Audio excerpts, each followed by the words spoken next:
Добар ден, почитувани гледачи, и добродојдовте во нашиот денешен подкаст во кој што ќе зборуваме за една доста актуелна тема, а тоа е психолошката поддршка на лицата кои што боледуваат од мултиплекс склероза.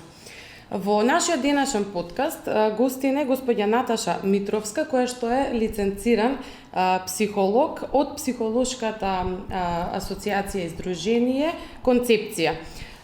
Господја Наташа, накратко да кажеме, што е мултиплекс склерозата, тоа е едно автоимуно заболување кое што го таргетира најчесто нервниот систем, со тоа што дава и низа на симптоми кои што се и манифестации кои што се и физички, меѓутоа може да бидат и ментални, а секако сето тоа како заболување има ефект и врз психолошкото здравје, да речеме, и врз психолошката состојба на овие лица. Кажете ми, ајде, некои од техниките, од методите да откриеме, да речеме, како, на каков начин функционирате или како изгледа една сеанса со лице кое што е...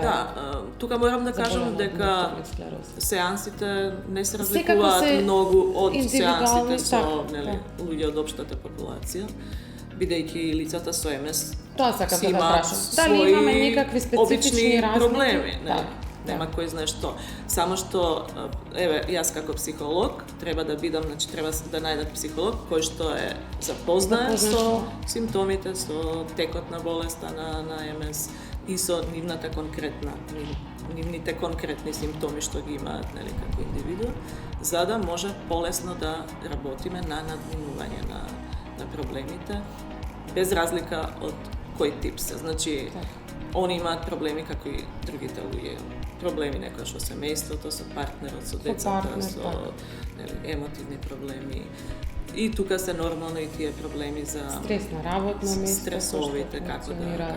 И тука ги учиме техниките, стратегиите, имаме различни вежби што ги правиме на сеансите.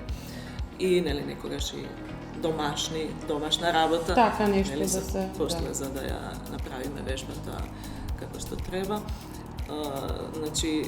Учиме стратегии како да се носат со стресовите, односно како да речеме, како да научат да се релаксираат. Тука имаме техника. Тука се тие техники и вежби кои што можат и дома да си ги практикуваат. Што треба после и сами да ги практикуваат дома.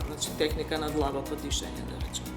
Тука дури обичен човек ќе се изненади колку всушност не само лицата со МС, туку и ние обичните луѓе, некојаш не знаеме правилно да дишаме. Апсолутно. Да. Релаксација, тоа доведува до релаксација. Имаме техники на релаксација, техники на фокусирана свесност, имаме техники на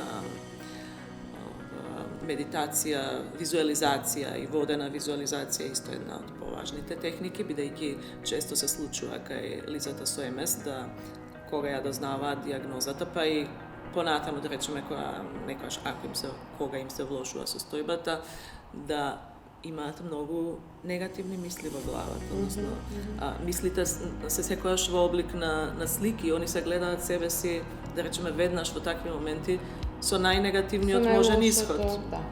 И заради тоа учиме како да ги промениме тие мисли, како да умот се навикне да се фокусира на она што е добро, на она што може, она што викаме чашата дали е полупразна или полуполна. Така, зависи од...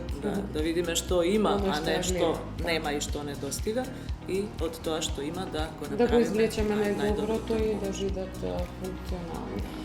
Практично и нема нека разлика помеѓу психолошката поддршка, да речеме, кај обичните индивидуи во однос на лицата заболени со МС, односно разликата е само оној кој што ја дава психолошката поддршка да биде и запознат со нивната состојба. Исто како што пациентите кога одат кај невролог, тој невролог би требало да е невролог кој што работи со МС. Со конкретна патологија, така.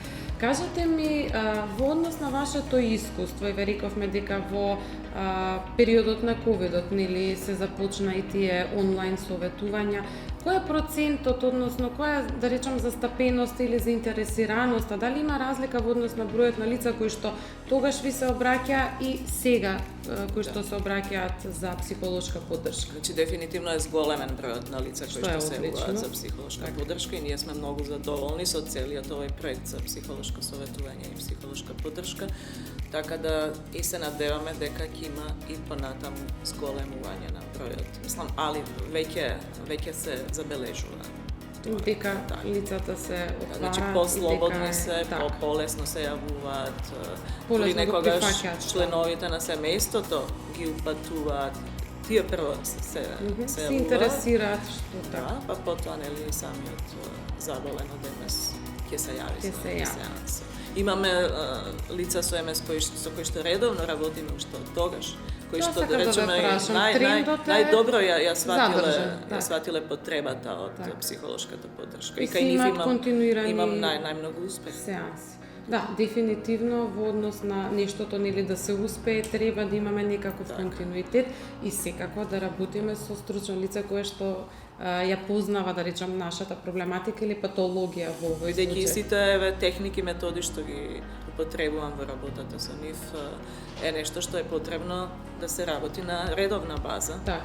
Исто како што Секојдневно, кога практично. вежбаме, имаме некоја физичка активност или нивните физиотерапевтски вежби треба да се прават редовно, така и ова на одреден временски интервал, некогаш по потреба, меѓутоа има Како луѓе се кои што сеансите? Да речеме, кој е некој оптимален број на сеанси од типот, да речеме, еднаш неделно да се состанете, Да. два пати? Какво е вашето Па, искуство? обично на почеток, кога Така. човекот прв пат ќе се јави, ги држиме сеансите еднаш неделно, а понатаму, нели, како надминуваме актуелниот проблем, Така. нели, ги поредчуваме сеансите на 2 недели, на 3 недели, или понатаму Меѓутоа, по ако потреба. има потреба, може да се јави. Или имаме и во нели, секоја лица кои што време точно така. И се имаме лица консултира. кои што баш така, нели, ќе работиме некој време, па потоа не имаме пауза, па Пауза. потоа пак ќе се јават можеби со некој проблем што им се појави. Така. Така да најважното е што они знаат дека ја имаат Дека ја таа имаат поддршка поддршката во секој момент и кога ќе им така, и таа пауза можеби значи дека доволно добро се носат се носат со сето состојбата, нешто. ги разбрале вашите пораки и техники и дека практично се Точно помалку им требате за функционирање во секојдневниот Дури живот. можам да кажам дека е и еден од најголемите најголем напредок имаме кај луѓе што се ново дијагностицирани, нели, затоа што тука е најважно човекот побрзо и На полесно да почетокот, се прилагоди. Да се прилагоди.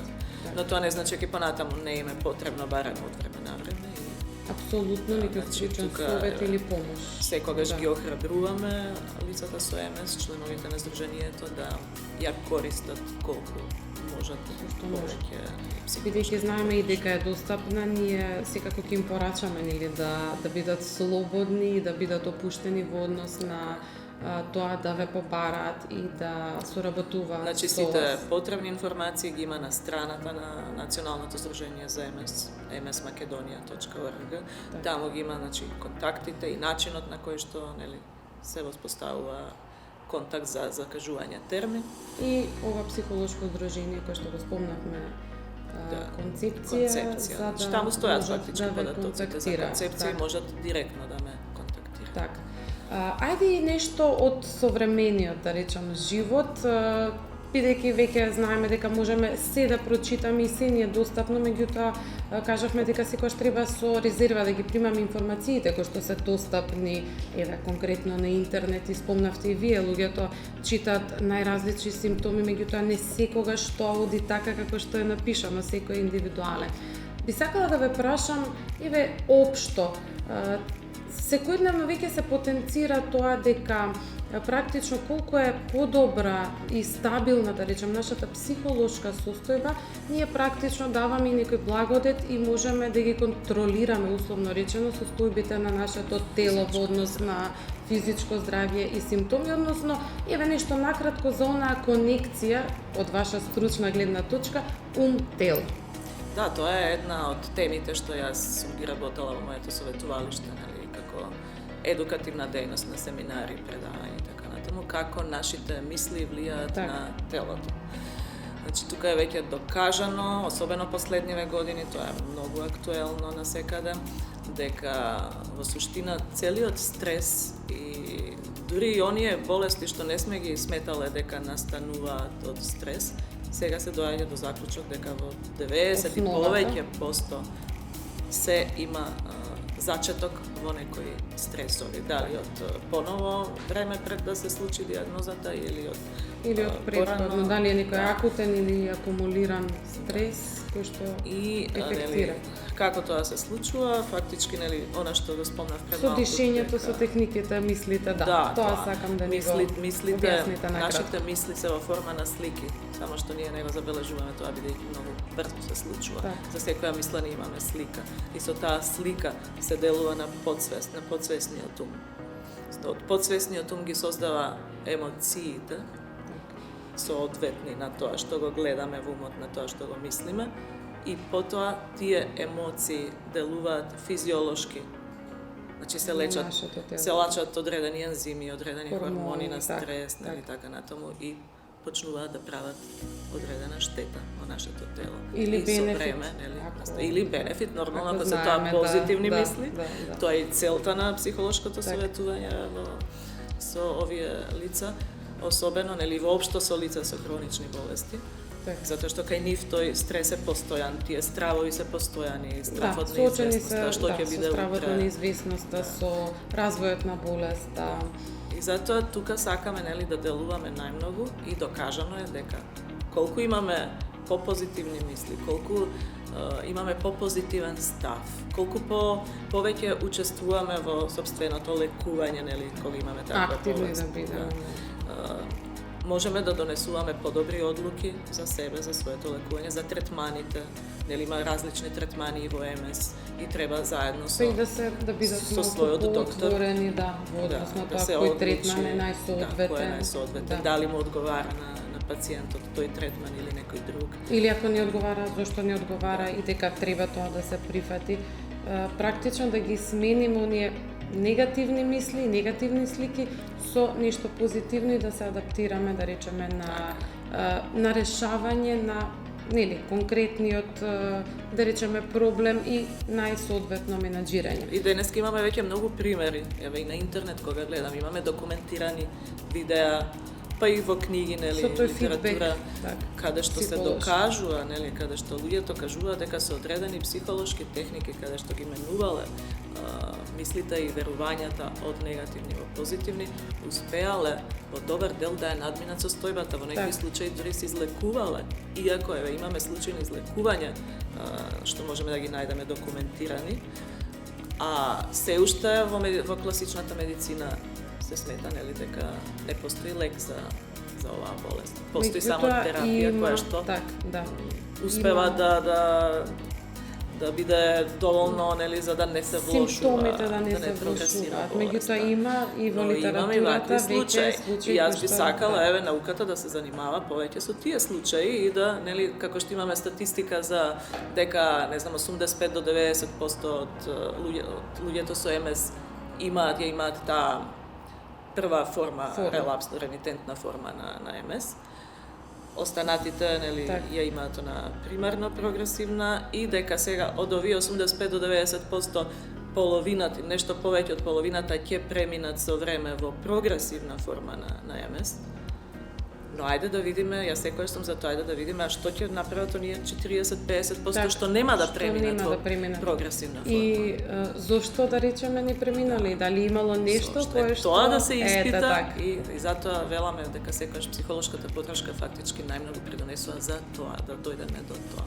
Што да направиме, како лицето со МС да се однесува, како да го смениме ставот од негативен кон позитивен. Затоа што е докажано дека лицата што имаат позитивен став и кои што учествуваат активно во сопственото лекување, дека долгорочно се во многу подобра состојба отколку лицата што не се така. Тука некаде би сакала да да го вметнеме и тоа дека практично тоа е ваша некаква порака за крај на овој наш подкаст.